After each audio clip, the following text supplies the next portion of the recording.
And now, here's my Christmas present to my subs.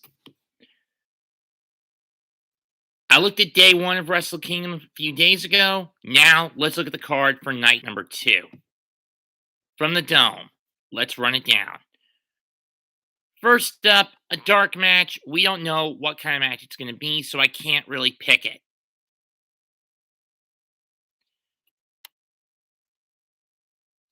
it. So no validity.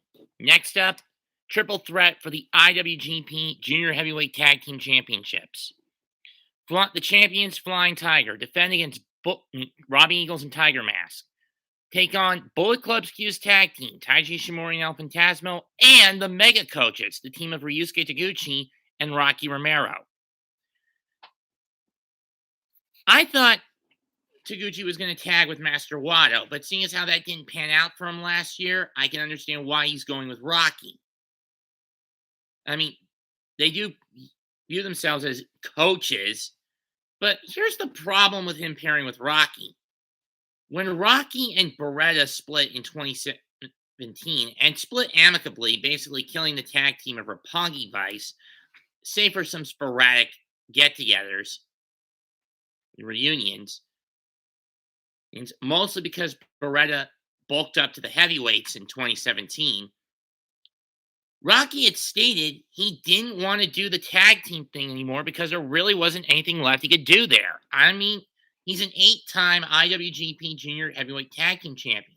Plus, he's got his own problems on New Japan Strong with Team Filthy for anyone who's been watching that in recent weeks. Specifically, how they've got a new Black Tiger. For those who don't know, Rocky was one of the former Black Tigers, the antithesis to Tiger Mask. So there's a bit of history between him and Tiger Mask in this case.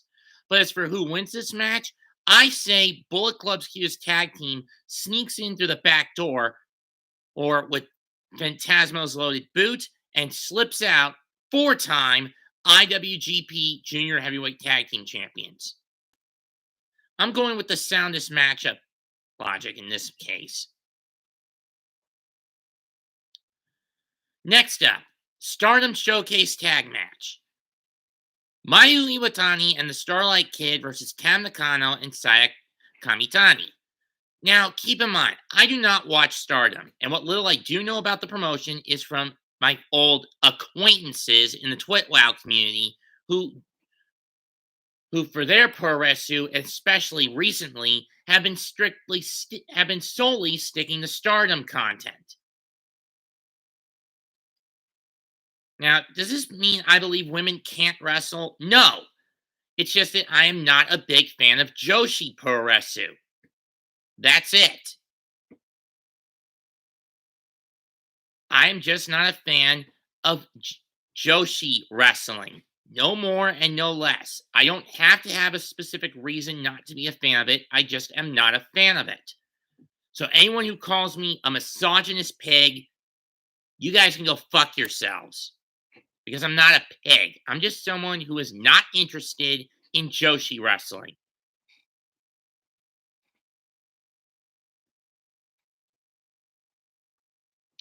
That said, and my pick is going to be Starlight Kid and Iwatani, mostly because I'm familiar with Iwatani from her brief stint as the Women of Honor World Champion in 2019, which wasn't really all that memorable, but you get the point. Anyway, 4-way match for the King of Pro Wrestling 2022 Provisional Trophy. Do I believe Yano will be among those who get out of the gauntlet with a chance to win the trophy? Yes. But do I believe he can come out with it? Yeah, I do. I mean, he's found ways by hook or crook to come out with that trophy in hand. And he's only lost it once. Lost the Provisional Trophy once. And that was to Chase Owens over this past summer. Everyone else who's challenged for it, he's made them look like idiots. Whether it was Zack Sabre Jr., Evil, the Great Okan, or more recently, Yoshinobu Kanemaru. He's made them look like fools. Oh, and Bad Luck Fale was another one he made look like an idiot. I forgot about him. Next up, House of Torture versus Chaos for the Never Openweight six-man tag titles. However, instead of it being Goto, Yoshi, and Ishii, it's Goto, Yoshi, and Yo. Makes sense since Sho is the other side of the House of Torture, who go into this with the Never Openweight six-man titles. Now keep in mind, normally these titles have been defended in previous Wrestle Kingdoms in a gauntlet match. But given how New Japan has spread itself so thin with six-man teams recently, because of their unwillingness the past year plus up until recently to push the match cards up to more than 6 matches at a time per card, you can understand why I'm skeptical about this. That being said, I am going to take House of Torture in their first successful defense, as much as I hate it. Sanada against the Great Okan. This is basically United Empire versus LIJ.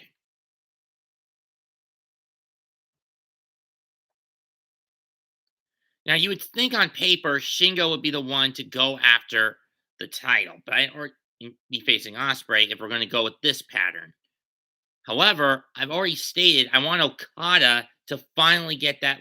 Let the third time for Okada be the charm. So we'll not go that route. So I'll take Sanada to win that match. As for Naito and Cobb, I'm going to take Cobb. Next up, Kenta defending the IWGP US Heavyweight title in a no DQ match against Hiroshi Tanahashi. This time there will be no excuse for Kenta to remove the turnbuckle pad if there's no disqualification.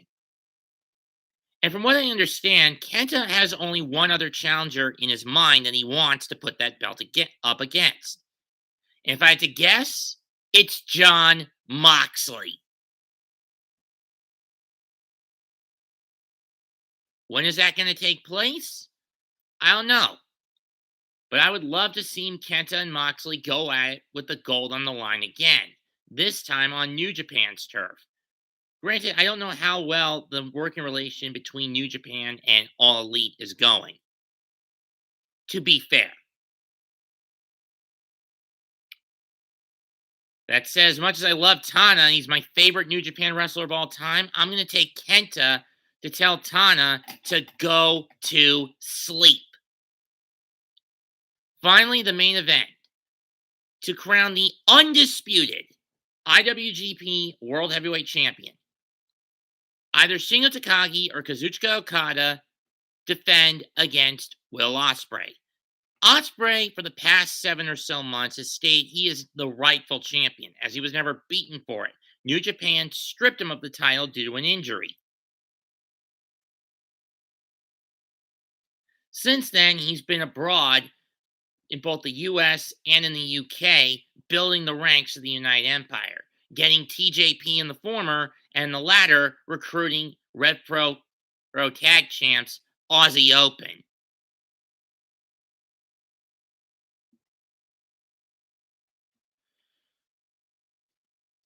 And Kyle Fletcher and Mark Davis. Who takes this one? Well, regardless of who wins between Okada and Shingo, this is the opportunity Ospreay needs to stake his rightful claim as the true champion.